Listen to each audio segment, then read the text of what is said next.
시간이 되었습니다. 다 같이 사도신경으로 신앙 고백하시며 2022년 3월 17일 금요일 새벽 기도에 함께 시작하겠습니다. 나는 전능하신 아버지 하나님 천지의 창조주를 믿습니다. 나는 그의 유일하신 아들 우리 주 예수 그리스도를 믿습니다.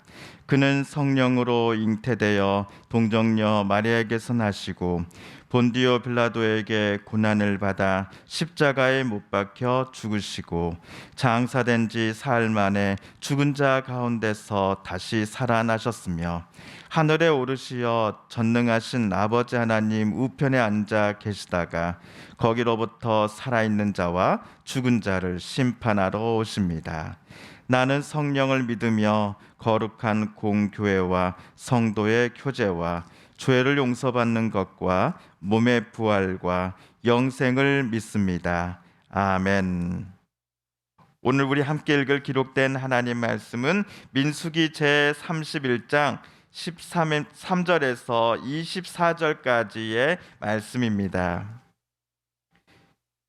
구약 248쪽경에 있는 민수기 제31장 13절에서 24절까지의 말씀입니다.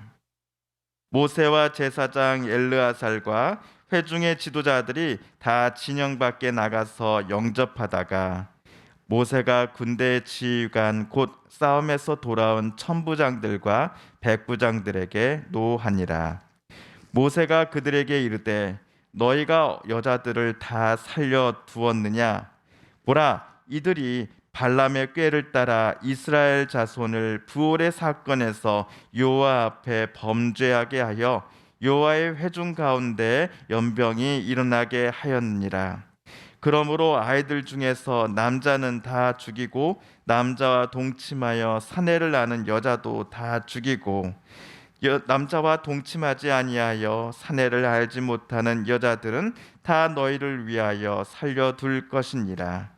너희는 이랫동안 진영 밖에 주둔하라. 누구든지 살인자나 죽임을 당한 사체를 만진 자는 셋째 날과 일곱째 날에 몸을 깨끗하게 하고 너희의 포로도 깨끗하게 할 것이며 모든 의복과 가죽으로 만든 모든 것과 염소털로 만든 모든 것과 나무로 만든 모든 것을 다 깨끗하게 할지니라. 제사장 엘르아살이 싸움에 나갔던 군인들에게 이르되 이는 여호와께서 모세에게 명령하신 율법이니라. 금, 은, 동, 철과 주석과 납 등에 불에 견딜 만한 모든 물건은 불을 지나게 하라. 그리하면 깨끗하려니와 다만 정결하게 하는 물로 그것을 깨끗하게 할 것이며 불에 견디지 못할 모든 것은 물을 지나게 할 것이니라. 너희는 일곱째 날에 옷을 빨아서 깨끗하게 한 후에 진영에 들어올지니라. 아멘. 어제 하나님께서 모세에게 마지막 임무를 주셨습니다. 그것은 모세로 하여금 이스라엘 각 지파에서 1000명씩의 군사들을 선발케 하여 미디안과의 전투를 준비하라는 명령이었습니다. 모세와 이스라엘 백성들은 하나님의 말씀에 순종하여 미디안과의 전투를 치르러 나아갔습니다. 이때 모세는 현직 제사장 엘르아살의 아들인 비느하스에게 성막 기구들과 신혼나팔을 가지고 가라고 시킵니다. 이번 전투는 이스라엘이 자기들끼리 마음대로 결정한 것이 아니라 하나님께서 지시하신 전투였기 때문에 모세는 비느하스에게 그것들을 가지고 가서 군사들로 하여금 이번 싸움은 하나님이 함께 하시는 전투임을 알게 하라라고 지시했던 것이지요. 자, 전투의 결과는 이스라엘의 대승이었습니다.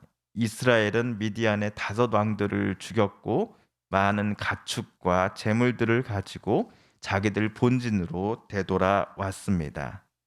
이스라엘 본인들의 군사력만으로는 도저히 얻을 수 없는 대승이었습니다. 하나님께서 그들과 함께 하셨기에 가능한 일이었습니다. 이번 승리는 가나안 정복 전쟁을 앞두고 있는 여호수아와 또 이스라엘 모든 이들에게 큰 교훈을 주었을 것입니다. 한편 오늘 말씀 13절을 보시면 모세와 제사장 엘르아살 그리고 회중의 지도자들이 다 진영 밖으로 나가서 되돌아오는 군사들을 맞이하는 장면이 나옵니다. 왜 영접하는 장소가 진영 밖이었을까요? 전투에 나간 군사들은 전투에서 본인이 의도했든 그렇지 않았든지 간에 사람의 시체를 만진 사람들입니다. 그래서 이들은 율법에 따라 부정하다라는 선언을 받게 됩니다. 우리가 생각하듯이 부정한 사람과 죄를 지은 사람이 꼭 일치하는 것이 아님을 우리는 이번 경우에서 다시 한번 확인합니다.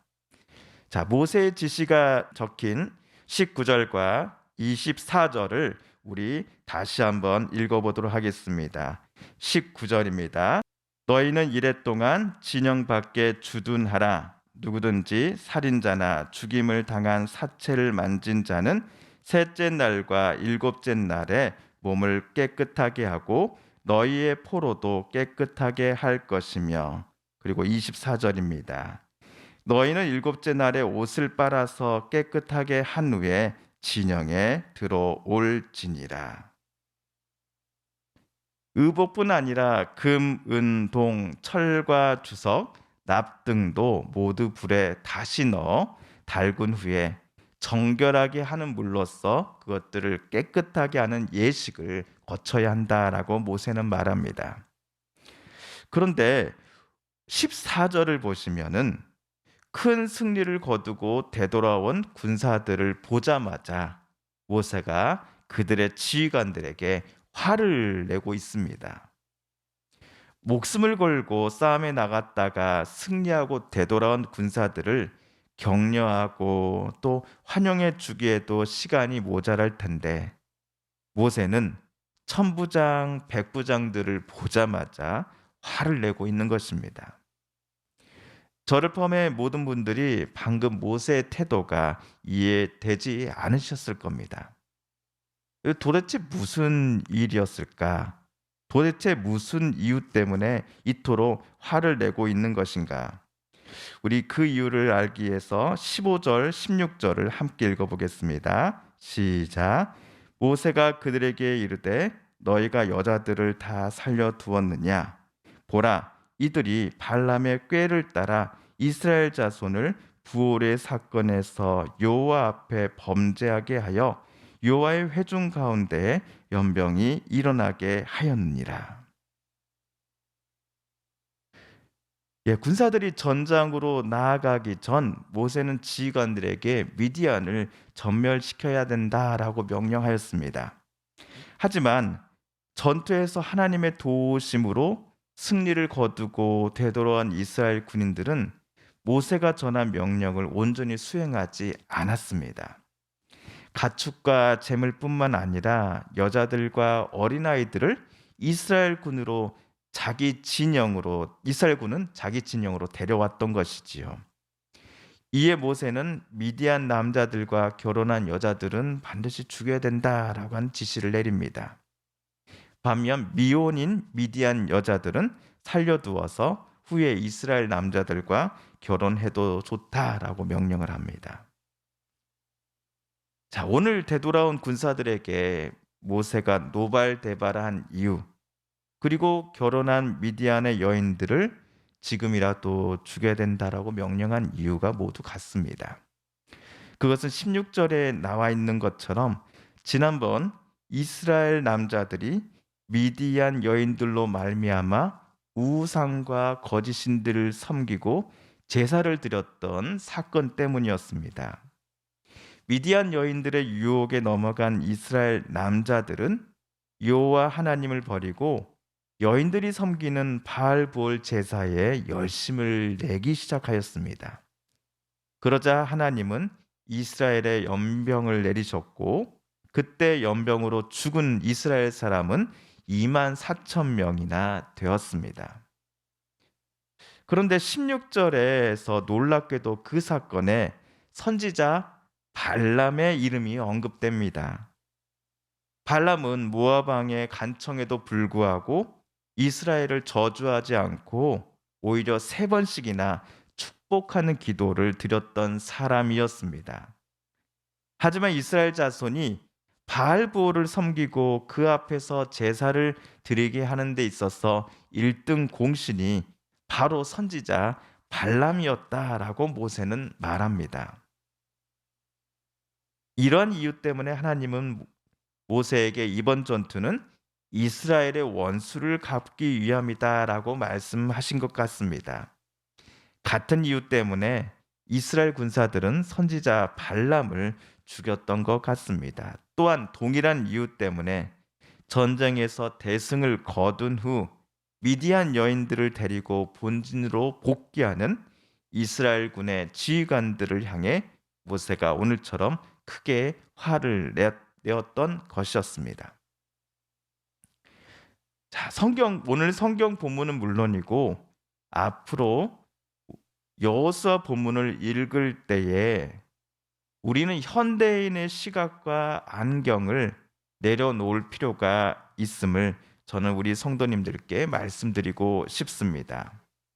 지금으로부터 4,000년 전 고대 근동 사람들의 문화와 시각이 반영된 것이 오늘 민수기요 또 여호수아이기 때문입니다. 그러므로 오늘 본문을 보고서 안 믿는 이웃이나 또 가족들과 철저히 내가 분리된 삶을 살아간다거나 그들을 미워하거나 심지어 폭행하는 것을 정당화하려는 태도는 결코 성경을 바르게 이해한 것이 절대로 아님을 말씀드리고자 합니다. 다만 모세는 하나님께서 당신의 아들이요 딸인 이스라엘 공동체가 약속의 땅인 가나안 땅에 들어가기 앞서서 하나님 앞에 순수하고 정결한 공동체가 되기를 원하신다라는 사실을 모세는 잘 알고 있었습니다. 하지만 이러한 하나님의 뜻과 바램과는 정반대로 행하기를 반복하고 있는 이스라엘을 향해 모세는 아쉬움과 안타까운 마음을 담아서 오늘처럼 화를 내었던 것이지요.